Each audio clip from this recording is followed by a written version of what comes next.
कई बार आपको भी लगता होगा ना कि दशाएँ बदल गई, गोचर भी बदल रहे हैं ग्रहों के, लेकिन हालात में कुछ ज़्यादा परिवर्तन नहीं आ रहा। कुछ है जो समझ से परे है, उम्मीद लगाए बैठे थे अब ये ग्रह की दशा आएगी, अब ये गोचर आएगा राशि के हिसाब से, या ना भी एस्ट्रोलॉजी में बिलीव करने वाले हों तो भी। जगह बदल ली, ऑफ़िस बदल लिए, जॉब बदल ली, काम बदल लिए, लेकिन हालात वहीं के वहीं, वही ढाक के तीन पात। समझ से परे हो जाता है ना कई बार, कि ऐसा क्यों हो रहा है? अब मेरा तो भाई एक्सपीरियंस काफ़ी लंबा हो गया, 25-26 साल से तो एस्ट्रोलॉजी की स्पिरिचुअलिटी की लाइन में हूँ। इसलिए हर चीज़ को ना बड़ी गहराई से ऑब्ज़र्व करता हूँ और समझता हूँ कि रूट कॉज़ क्या है, जितना मेरे समझ में आया। रूट कॉज़ है इस चीज़ का, जब कर्म दर्ज हो जाते हैं ना, हम जब किसी भी वजह से कर्म करते हैं, उसमें हमारा निज स्वार्थ जब ज़्यादा हावी होता है, सकाम कर्म जिसको हम कह के चलते हैं, तो वो कर्म दर्ज हो जाते हैं और ऐसे होते हैं कि उनका फल आपको भोगना ही पड़ेगा। ग्रहों की दशाएँ तो सीज़न के जैसी हैं। अभी जैसे मई-जून के महीने में खूब गर्मी पड़नी है, तो आएगी, आएगी भई, हर साल ही आती है हमारे नॉर्थ इंडिया में तो। आगे सर्दियाँ भी आएँगी, अपने टाइम पे आएँगी। ऐसे ग्रहों की दशाएँ भी हैं, आप चाहे कभी किसी टाइम में, किसी भी समय में पैदा हुए हों, कोई ना कोई ग्रह कहीं तो बैठा ही होगा, कोई ना कोई दशा तो चलेगी ही चलेगी। लेकिन सेम स टाइम में भी पैदा हुए जो लोग हैं, उनके भी जीवन में सेम रिज़ल्ट क्यों नहीं मिलते हैं? सिमिलर भी नहीं मिल पाते, सेम तो बहुत दूर की बात है। क्योंकि देश, काल, परिस्थिति के अलावा पात्रता बहुत बड़ी चीज़ होती है। लोग ना अपनी पात्रता स्वयं गढ़ सकते हैं, कम या ज़्यादा कर सकते हैं, वहीं पर गड़बड़ चल रही होती है।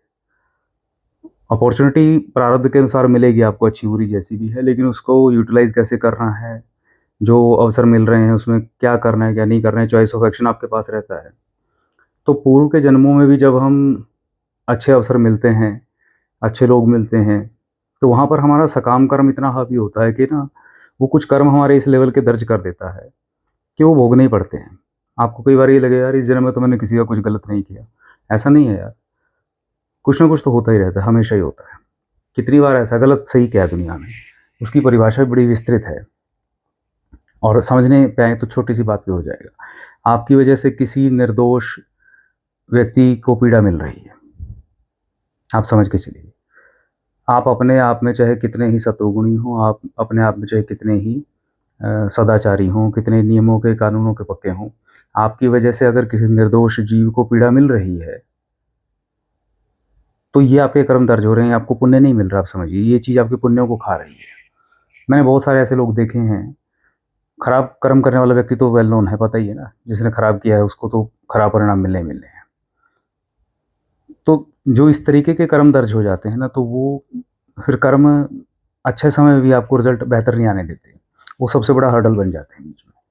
तो फिर बैठे रहो लगा के आस के, अच्छा ग्रह आएगा भई, ये करेगा, वो करेगा।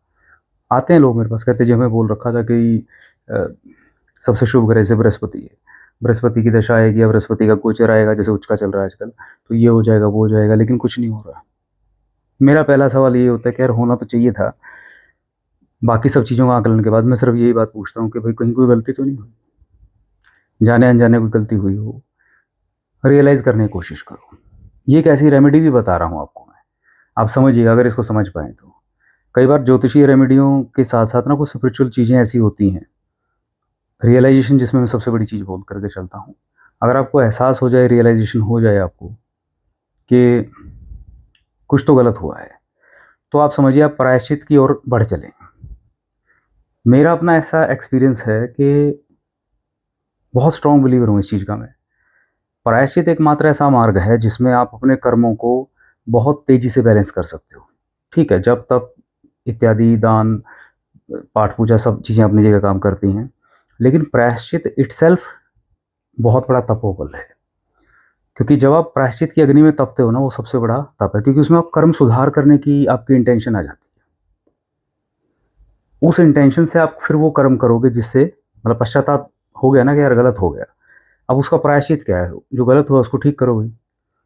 उसे ठीक करने का जब आप प्रयास करोगे, कई बार मौका मिल जाता है भाग्यवश, इसी जन्म में अगर गलत हुआ है, तो जिन लोगों के साथ आपसे गलत हो गया, उनसे जाकर के ठीक कर लो भाई।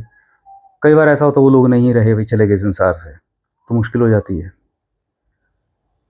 सबसे पहले तो ये आकलन करना है इस चीज़ का कि हाँ भाई क्या गलत हुआ है। पता लग गया तो मामला आसान हो जाएगा, नहीं पता लगा तो थोड़ा मुश्किल रहता है। कई बार पिछले जन्म का ही चला आ रहा है। अभिशाप बोलते हैं इसको, कर्स बोलते हैं। तो एक छोटा-सा तरीका आपको बताता हूँ मैं। आपको जब भी कभी ये लगे कि यार समय तो ठीक है, ज्योतिषीय गणनाओं के आधार पर या माहौल के हिसाब से भी आप एस्ट्रोलॉजी में चाहे ना भी बिलीव करते हो, लेकिन फिर भी चीज़ें वैसी नहीं हो रही जैसे होनी चाहिए थी। आपको एक चीज़ बता रहा हूँ, वो ट्राई करके देखिएगा। हम इसमें बृहस्पति की ऊर्जा का इस्तेमाल कर सकते हैं क्योंकि वो देवगुरु हैं और आपको विज़डम देते हैं, नॉलेज देते हैं अच्छी वाली। तो जब ना समझ में आए तो वहीं गुरु के पास जाना चाहिए।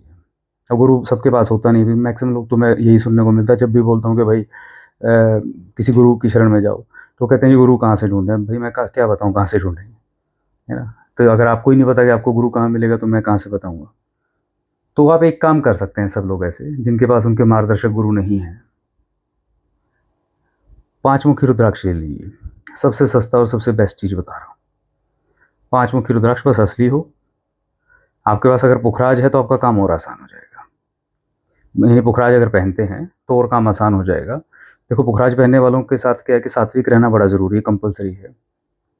अगर आप पुखराज पहनते हैं, सात्विक विचारधारा के हैं, अपना पाठ पूजन ठीक करते हैं, महादेव में, देवताओं में विश्वास करते हैं, सनातन परंपरा का सम्मान करते हैं, तो देवगुरु बृहस्पति वैसे आपको भटकने नहीं देंगे।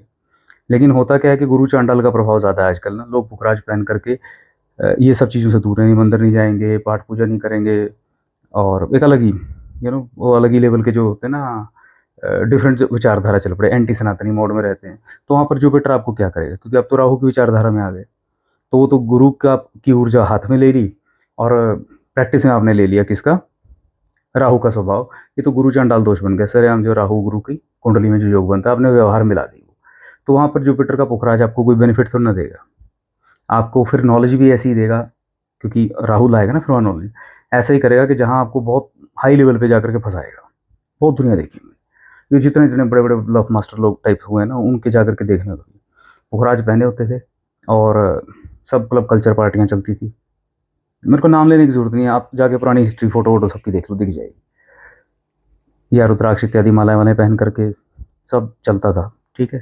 तो ये चीज़ें ना करें। तो बृहस्पति तभी हेल्प करेंगे जब आप 5 मुखी रुद्राक्ष, पुखराज है, तो सात्विक होने की कंडीशन आप इसको फुलफ़िल करके चलें। कम से कम इतने दिन तो करके चलें, जितने दिन आपका ये प्रोसेस चलेगा।